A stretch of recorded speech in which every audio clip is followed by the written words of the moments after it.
শুভ সন্ধ্যা বন্ধুরা, কেমন আছো তোমরা সবাই? আশা করছি সবাই ভালো আছো। তো সন্ধ্যার সময় মা এদিকে সন্ধ্যা দিয়ে দিচ্ছে আর গোপালকে সেবাও দিবে। আর এদিকে মুদিখানার বাজার এনেছে, আজকে বানাবো তো পিঠে অল্প কয়টা। তো যাই হোক, এখানে যে মাসকলাই ডাল, চিনি, ময়দা সবই এনেছে, তেল, দুধ, গুড়, সুজি, ম্যাগি, বিস্কুট সব কিছুই এনেছে। তো তোমাদের দেখাচ্ছে। আর এনেছে এদিকে রসমালাইয়ের বাটি দুটা। তো দুটো আমরা ভাগ করে খাবো, আমি আর মা একটা খাবো, আর ওরা বাবা আর মেয়ে মিলে একটা খাবে।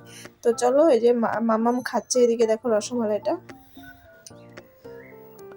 খুব টেস্টি ছিল। তো উৎসাহ করে তো পিঠা বানাতে এসেছিলাম, তো মাঝখানে একটা মানে মন খারাপ হয়ে গেছে।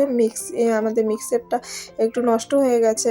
নষ্ট হয়েছে বুঝছি না, একবার চলছে একবার চলছে না। তো এখানে মালপোয়া ভাজবো। মালপোয়া ভাজার জন্য 4 কাপ ময়দা, 2 কাপ সুজি আর 1.5 কাপ চিনি নিয়েছি। একটু লবণ দিয়ে ভালো করে ভিজিয়ে রেখে দিব, তারপরে ভাজবো। তো এটা তো মালপোয়াটা তো ময়দা দিয়ে করছি, আর পাটিসাপটাটা করবো ভাবছি চালের গুঁড়া দিয়ে। চালও ভিজিয়ে রেখেছিলাম, তোমরা দেখতে পাবে। তো সেটা পরে পাটায় করেছি। মিক্সিটা হঠাৎ করেই এসে হয়ে গেল কিরকম জানি, তো মনটাই খারাপ হয়ে গেল, তার জন্য আর তোমাদের সঙ্গে ভালো করে শেয়ারও করতে পারিনি। তো দেখো, এখানে যে 2 কোটা চাল ভিজিয়ে রেখেছিল সেটা আমি ঝরা দিয়ে রাখছি। তো এখনও তো মিক্সিতে দেইনি, তো এখনও মানে কি মনটা খারাপ হয়নি। তো চলো হোক, চলো চালটা ঝরা দিয়ে রেখে নিই। তারপরে ওটা এদিকে মালপোয়ার গোলাটা তো ভিজিয়ে রেখেছি, সুজিটা ভিজবে কিছুক্ষণ। চলো তোমরা দেখতে থাকো।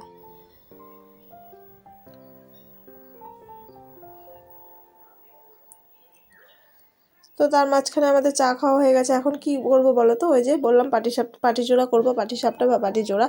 তো মাঝখানে ক্ষীর দিয়ে করব। তো রোজের দুধ তো আমাদের 3 পোয়া নেওয়া হয়, তো ওই দুধটা খেতেই লাগে চা খাই। আর ওই দুধগুলো না খুব পাতলা হয়, তো ওটা ক্ষীর বানিয়ে মানে পোষাবে না। তার জন্য ওই যে আধা লিটার আমুলের দুধ নিয়ে এসেছি, সেটা দিয়ে ঘন করে জাল দিব। তো চলো জাল দিতে থাকি, দেখতে থাকো তোমরা কিভাবে বানাই। তো এদিকে মুদিখানার বাজারগুলো যেগুলো লাগবে না, তো আজকে আর কোটায় ভরলাম না, এই বালতির মধ্যে ভরে আলমারির মধ্যে রেখে দেবো। আর ওদিকে মা ফোন করেছে, মার সঙ্গে কথা বলছি। তো মাঝখানে কিন্তু আমাদের চা খাওয়া দাওয়া হয়ে গেছে। এখন বাজে প্রায় ওই 8টার মতো। মাম্মা ওর ঠাম্মির সঙ্গে টিভিতে কার্টুন দেখছে, কি করছে, খেলা করছে, আর আমি এদিকে এগুলো করছি। তো যাই হোক, এদিকটা পরিষ্কার করে নিলাম, ফাঁকা করে নিলাম, তারপরে পিঠে ভাজা শুরু করব। তো চলো তোমরা দেখতে থাকো।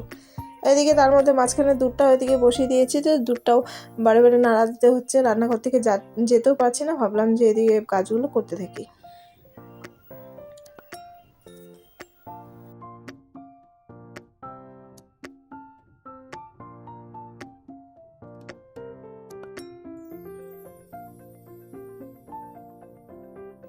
আর এদিকে দেখো দুধটা একদম ঘন হয়ে এসেছে। তো ঘন এসেছে, এখন হাতাটা তো মালপোয়া ভাজতে লাগবে, তো হাতাটা মধ্যে একদম দুধটা একদম সর পড়ে গেছে, এই জন্য চামচ দিয়ে মানে কেচে রেখে দিচ্ছে। এখন চামচটা দিয়েই নাড়াচাড়া করবো ক্ষীরটা, কারণ অনেক বড় জিনিসে বললে উঠাতেও অসুবিধা হবে। তো দেখো দুধটা অনেকক্ষণ টাইম লাগলো, প্রায় 1 ঘন্টা মতন লাগলো। দুধটা দেখতে পাচ্ছ, কড়াইটাই দেখে বুঝতে পারছো কতগুলো ছিল আর কতটুকু হয়ে গেল। তো যাই হোক, দুধটা ঘন হয়ে আসার পরে আমি চালের গুঁড়া দিয়ে করতে চেয়েছিলাম, বললাম না। তো মিক্সিটা কাজ করছে না, কি করব। যাই হোক, এখানে ময়দা দিয়ে করছি। ময়দা দিয়ে করেছিলাম, তাও খারাপ হয়নি। তো এখানে 3-4 চামচ ময়দা নিয়েছি, যে মানে দুধ অনুযায়ী আইডিয়া করে নিতে হয়। যাই হোক, 4 চামচ আমি ময়দা নিয়েছি, আর 1.5-2 চামচের মতন চিনি নিয়েছি। তো এটা না ময়দা দিতে দিতে ভালো করে নাড়াচাড়া করতে হবে, যাতে একটুকু গুটি গুটি না থাকে। গুটি গুটি থাকলে ওই ময়দা মুখে পড়লে না ভালো লাগবে না। তো চালের গুঁড়া দিয়েই ভালো হয়, আর খালি দুধ দিয়ে তো আরও ভালো হয়। যাই হোক, অত দুধ তো দিলাম না। তো এই যে পরিমাণ মতন চিনিও দিয়ে দিলাম।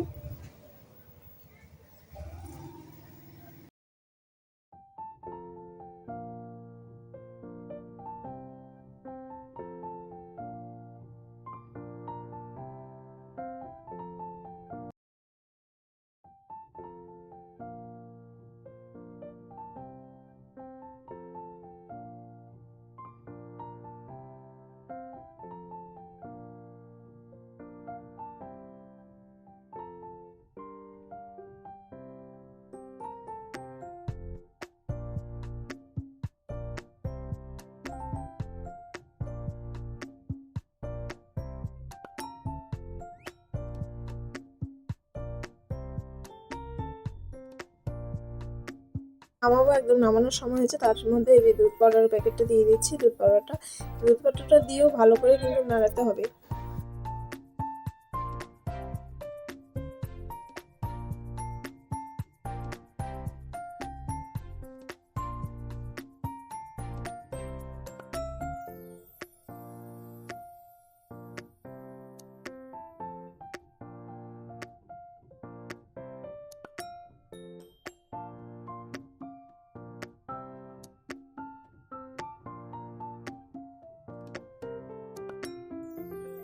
তো যাই হোক, ক্ষীরটা আমার হয়ে গেছে, সেটা ওইটা ওখানে ঠান্ডা হতে রেখে দিব, তারপরে ওটাকে রেডি করব।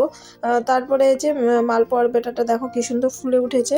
প্রায় বললাম না ঘন্টাখানেক ভিজেছিল, তো এখন আর একটু অল্প অল্প করে জল মেশাবো পরিমাণ মতো, আর অল্প কয়েকটা এখন মরি সস দিয়ে দিচ্ছি। ফার্স্ট টাইম মরি সস দিলাম, তো কেমন হবে জানি না, তো ভয় ভয় দিচ্ছি, তাই অল্পই দিলাম, আর একটু দিলে ভালো হতো, পরে দেখলাম। তো যাই হোক, মুড়িটা ভালো করে মিশিয়ে আর কিছুক্ষণ 2 মিনিটের জন্য রেখে দেব, কারণ মুড়িটা একটু ভিজলে তারপরে সবগুলোর সাথে একসাথে হবে, নাহলে দেখতে পাচ্ছ উপরে উপরে ভেসে আছে। তো যাই হোক, চলো আমি মালপোয়া ভাজা শুরু করে দিই। এই যে মালপোয়া ভাজা শুরু করে দিয়েছি। এখন কিন্তু এটা কিন্তু ফার্স্ট না, প্রথমে 2-3টা একটু ফেটে ফেটে গিয়েছিলো, তারপরে থেকে তোমাদের সঙ্গে শেয়ার করছি। আসলে ভালোটাই তো শেয়ার করা ভালো না। তারপরে তেলটা যখন ভালো করে গরম হয়ে যায়, তারপরে এগুলো ভালো হয়। তো যাই হোক, তারপরে এগুলো সবগুলোই ফুলেছিল, তোমরা দেখতেই পাবা। আর বেশি করিনি, অল্পই করেছি। তো চলো আমি বিড়িগুলো ভেজে নিয়ে এক এক করে তারপরে তোমাদের সামনে আসছি।